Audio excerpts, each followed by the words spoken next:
nation, under God, indivisible, with liberty and justice for all.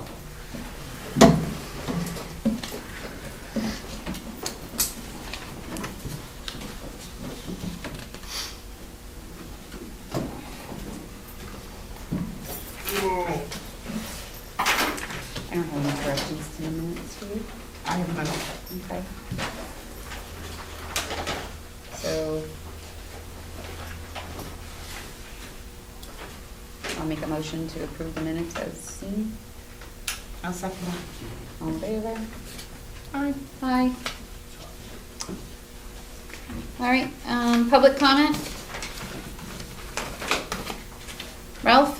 Is there a policy about anonymous No, comments? sir, there is No, not. there isn't. There isn't? No. Is it there, besides my desire, is there any other interest in looking at a policy, a possible policy? I know at the town hall level, there was an instance back, I believe, started in 2010, and it took a couple of years for them to figure it out, but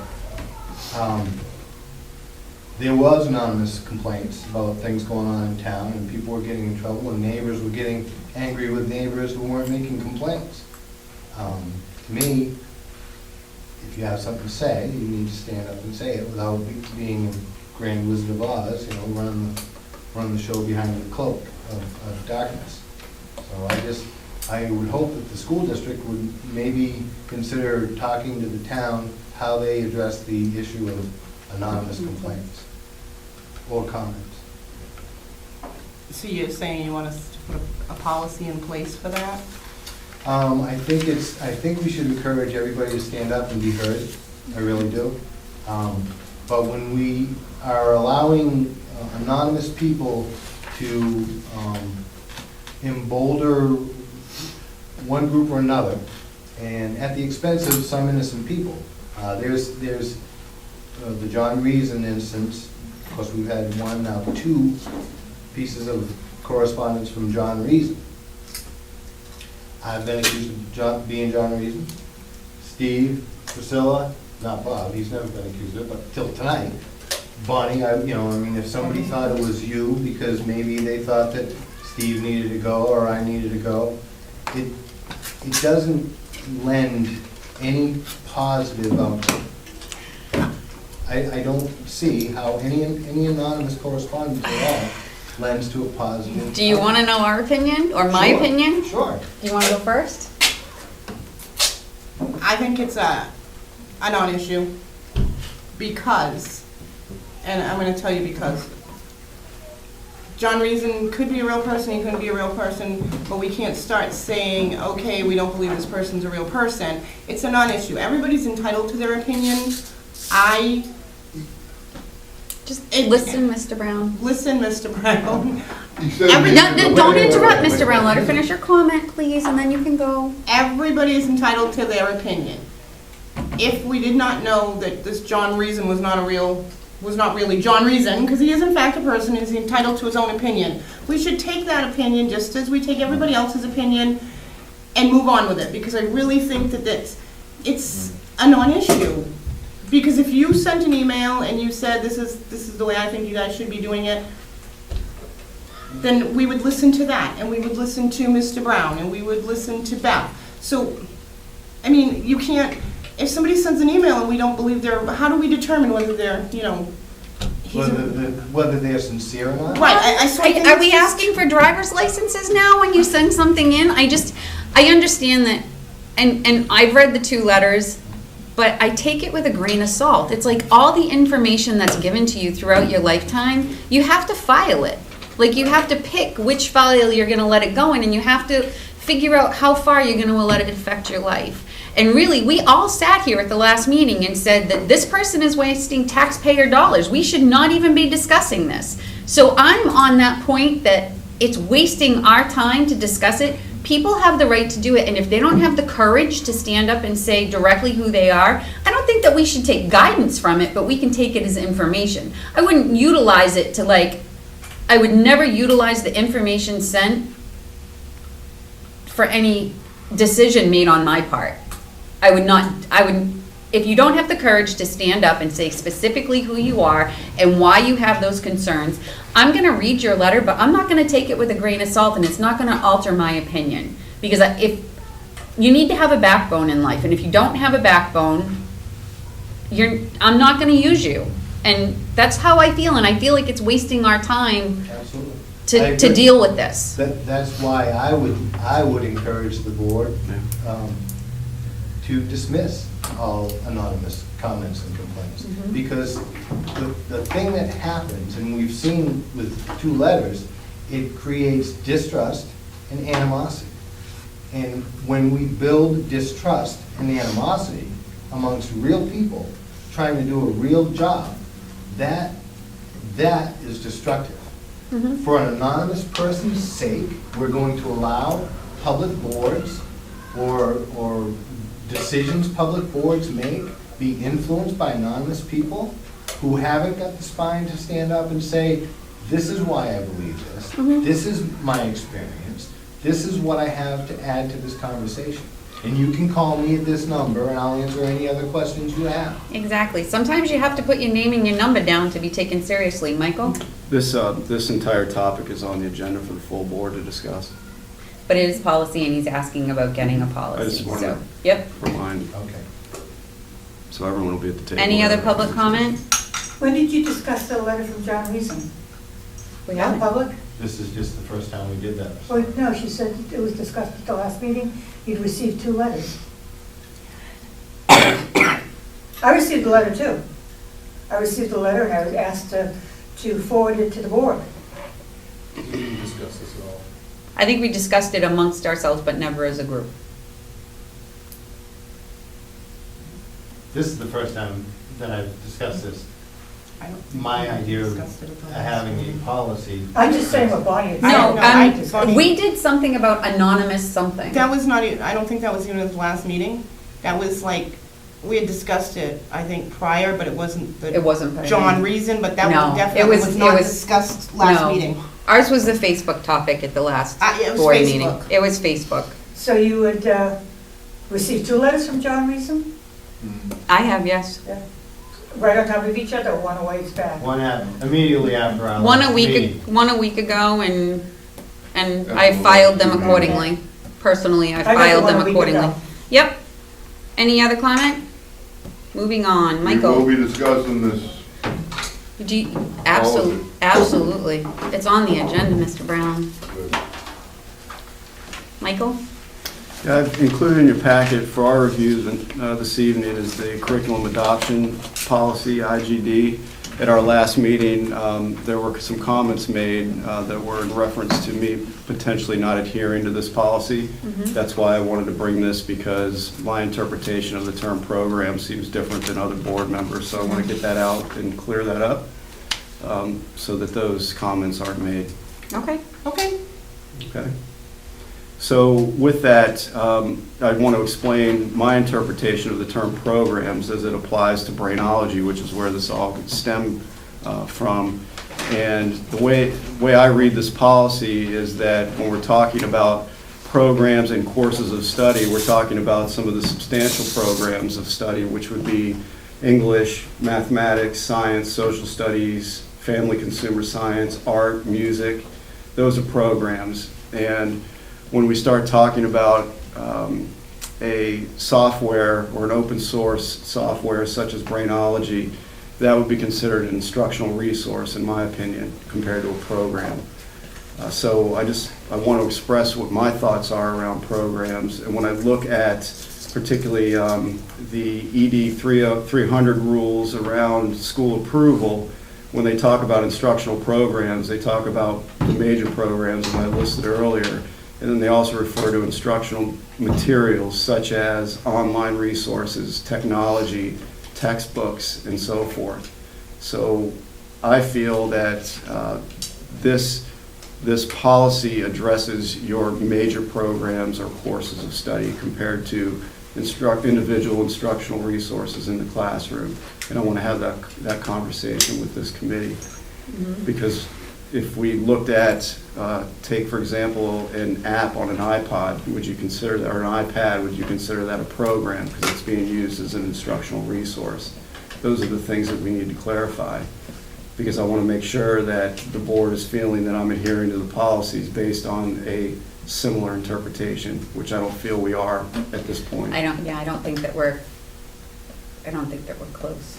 But So- I think we're close, but I think that there's a little gray area there that we could firm up a little bit. That's why I want to clear up the gray, so. Yep, that would be stupendous. So what do you need from us? What we want to have brought to us, or what we feel for clarification? Yeah, I'd just like to hear your opinions about how you would define programs, because I don't believe courses of study are a question. It's the term program. The term programs. Because I need to know in what direction I need to move forward with bringing things forward to the board, where I don't feel something like brainology needs to be brought forward to the board because it's not a program, it's a resource. Because we're not requiring people to use that.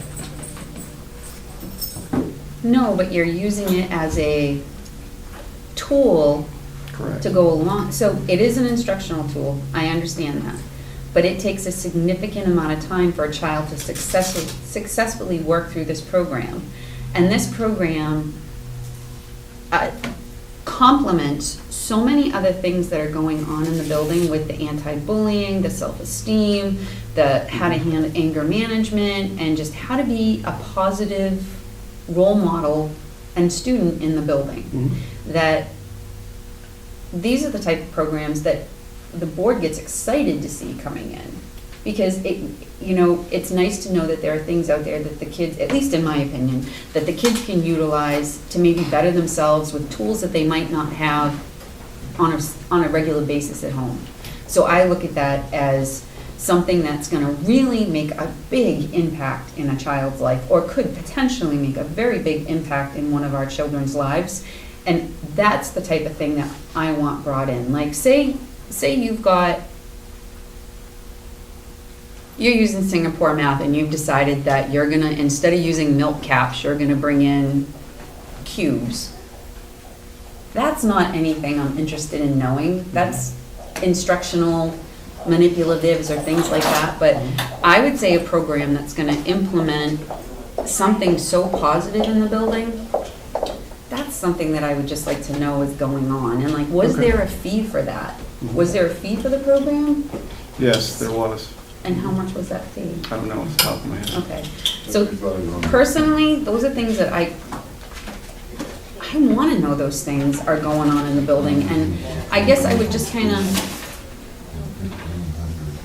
I would want the chance to have the presentation before our kids set their eyes on it. Okay.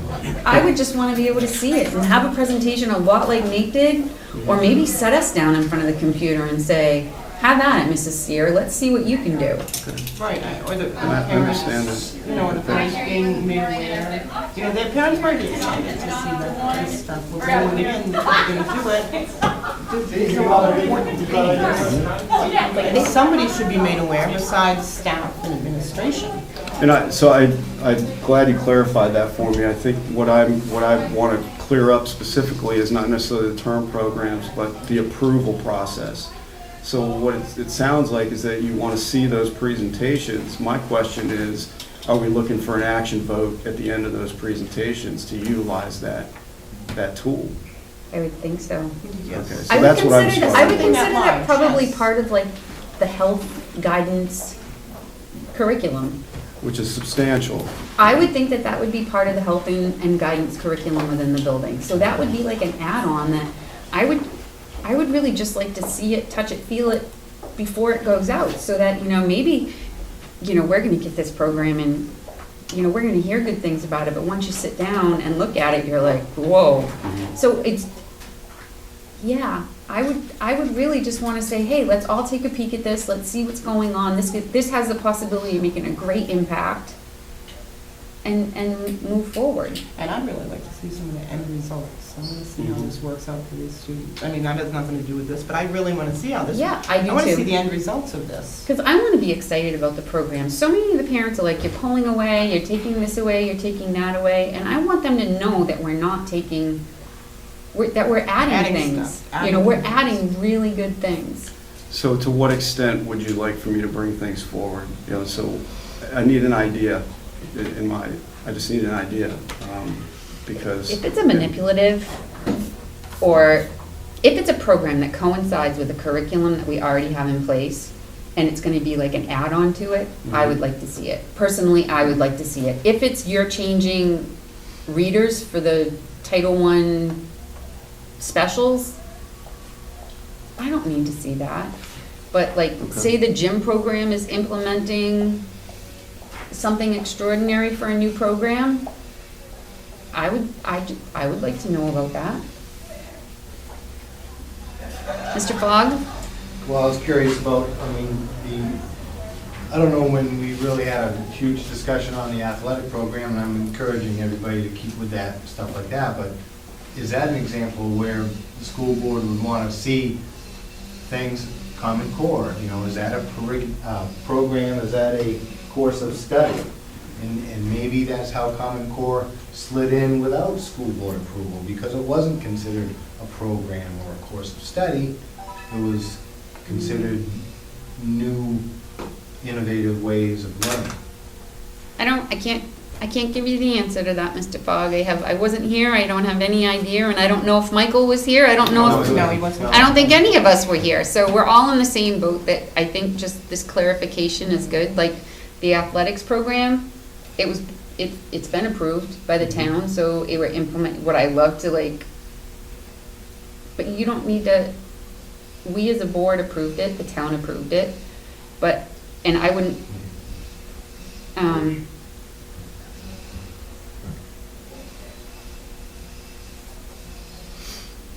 I don't know how to explain it more. Like the small things, I don't want to know, but things that are going to have like a huge impact, I would just love to see. Yep, okay, thanks. Mr. Brown? I understand. Yeah, for example, the brainiology thing, I mean, how does a board member supposed to respond to a parent when the parent asks you, oh, what's this brainiology instructional resource that my child is attending? The board member says, have no idea. Yeah, that's what we just discussed, So yes. I would propose that in addition to on policy IGD, to add instructional materials, instructional resources. So maybe new programs, instructional materials / resources and courses of study to the policy. And up to and including consultants. We have consultants in this building that we are spending a lot of money on. And the board has absolutely no idea what these consultants are promoting within the building. That's a problem, and that needs to be rectified. So I would add instructional materials, resources, and consultants. Okay, so Mr. Brown, are you suggesting that when math manipulatives get changed out, you want to know? I think that's a little much. I think that you're asking, I think you're splitting hairs. Yes. I think there has to be some trust. How do you explain to me how the school board member is supposed to respond to a parent and say, geez, I have no idea? And the parent's gonna look and say, I'm sorry, you're a school board member and you don't know what materials are being brought into the building? I think we've already addressed that the programs, we definitely want to know about. We've just discussed that right now. But I really have no interest in having Mr. Tercey or the curriculum coordinator spend their time coming in with manipulatives and different reading resources and different books that they incorporate into their room. I don't want them coming in and getting approval for everything. Reading resources you don't wanna know about. I've approved the reading program already. I don't need to see additional books that are going into the classroom. I don't need to know if they're going from dice to cubes. I trust the staff. I don't need to split hairs on that personally, Mr. Brown. Well, I think we need to add instructional materials, resources, and consultants. Well, we can put that in and we can bring that to the full board for a vote. Obviously, Or- if we're changing textbooks, we want to know about it. Yep. But if we're changing readers or manipulatives, How do you explain Common Core then? again, I don't know how. None that of us happened. know. None of us know. We You just- don't even Therein know. lies the problem. This is why this stuff is sliding through. Because it comes back to what the definition of it is. And it to you might be different from it to Mr. Tercey. That's It why, might be different to me, might be different to Bob. If it's gonna come down to what the definition of it is, then we need to put everything in there to cover all the bases, so we as board members know what programs, what's going on in this building. Because the first time that a parent asks me, and I don't have an answer as to what's in this building, there's gonna be a problem, let me tell you. But, Beth, if you're a math teacher and you're teaching about shapes, or an art teacher and you're teaching about shapes, and I have these two pencils as approved manipulatives to teach shapes with, but gee, I've got a better idea and I can use marshmallows and toothpicks. And it'll bring the kids more interest. So now I can't, according to Mr. Brown then, if I'm understanding, switch over from the pencils to the toothpicks and marshmallows unless I go to the board first, which means my lesson plans would then have to be stalled. that means your flexibility in the classroom is handcuffed, in my opinion. You've given me the idea of what programs means, so I have a better understanding at this point. I respect Thank you. that. Thank you very much. Anything else? Motion in the meeting? Done. Thank you. 4:34.